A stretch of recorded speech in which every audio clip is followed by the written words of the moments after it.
Hi, my name is Paige White. I'm presenting on the yellow fever virus. You'll have to bear with me a little bit. I don't have a clicker, so I will have to walk off, change a slide, and then come back. This is for Biology 2420, microbiology at Jacksonville College. So here's a little bit of an introduction to the yellow fever virus. This virus is spread by the Aedes aegypti species of mosquito. Most cases are found in sub-Saharan Africa or South America, and there's a huge concern for endemic with this virus because of where it occurs. So these places in Africa don't have control over their sewage a lot of times, and a lot of times also have an unclean water supply, which is a big cause of mosquito breeding, just like stagnant water, and the weather is conducive to the breeding of those mosquitoes. A little history on the yellow fever virus. This was the first human pathogenic virus proven by scientists. That was in 1927. So what that means is this is the first time that the scientist was able to prove that this virus specifically caused all these symptoms, in the patient. The U.S. has experienced a couple major outbreaks, which was before the vaccine was formed, which I'll talk about later. So this includes Philadelphia in 1793. It says Mississippi up here. That's a little bit more general. It was along the borders of the Mississippi River, and then New Orleans in 1905. So what you'll see all these places have in common is they're pretty close to a body of water, which again goes right hand in hand with the breeding of mosquitoes. The next thing I wrote up here is Army physician Walter Reed. He pinpointed the mosquito species responsible for yellow fever and developed sanitation protocols for those mosquitoes. So he did a really good job of preparing the U.S. to battle this infection. So who is affected by the yellow fever virus? Like I said earlier, it's most common in impoverished nations. 90% of cases alone are in Africa.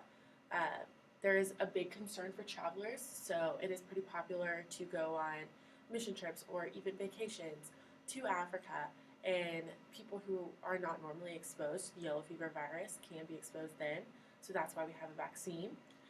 As far as my research went, I didn't see any socioeconomic or race or gender disparities, just the fact that, well, socioeconomic, I take back, yes there is, because these impoverished nations cannot form these protocols for sewage and stuff like that. But as far as race and gender go, there wasn't really any disparities.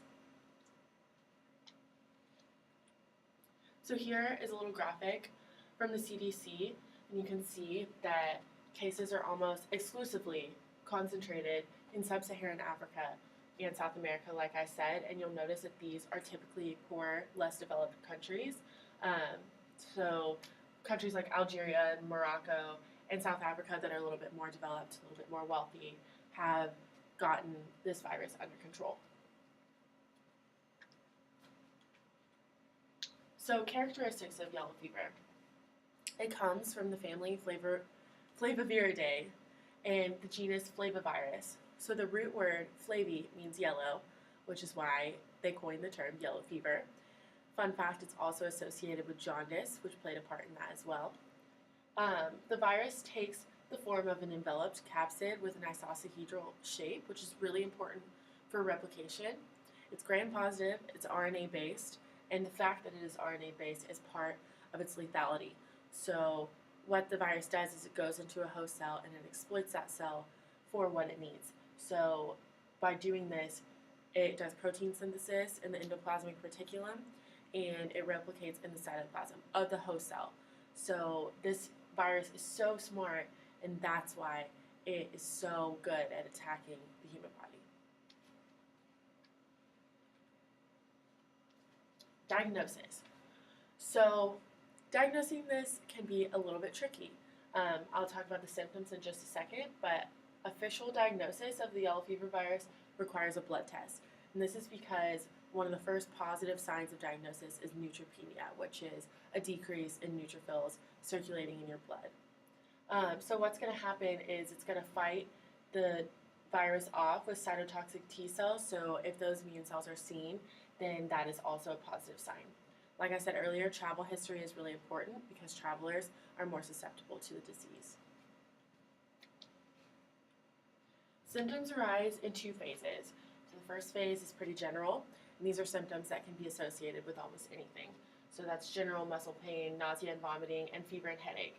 Phase 2, not everyone goes into, but those who do, it's very lethal. 50% of patients die from this, and this includes blood in the stool or vomit, bleeding from the eyes, mouth, or nose, severe liver damage, which causes jaundice, and these people can suffer long-term organ damage, very deadly, but a lot of people, their immune system is successful in fighting off the disease after phase 1.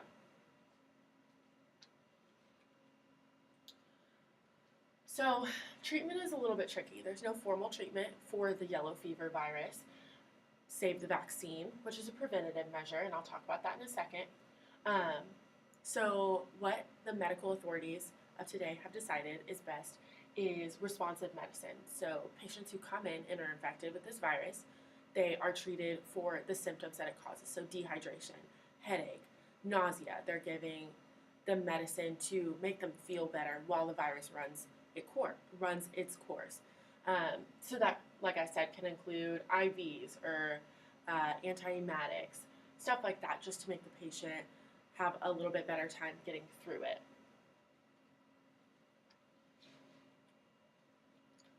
Now to talk about the vaccine. Originally, there were 2 vaccines created, the FNV and the 17D.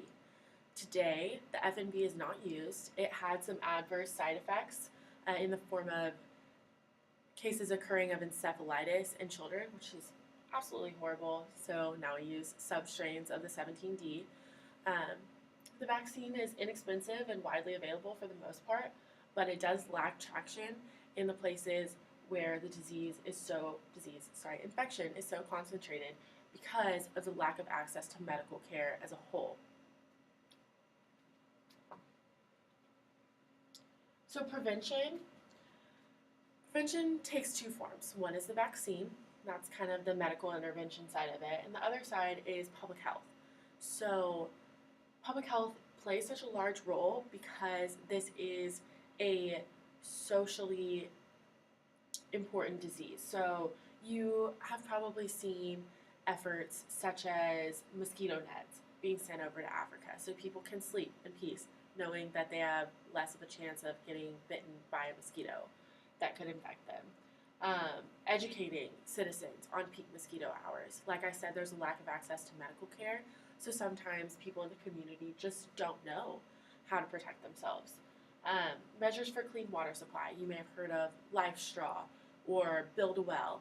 Those are companies that are trying to make the water supply clean, and in turn that will help battle the mosquito population. And the last one is proper sewage technique. So mosquitoes are attracted to water that is still and water that is dirty, both of which are a huge problem in these countries. These are my references. Thank you so much for listening, and I hope you enjoyed.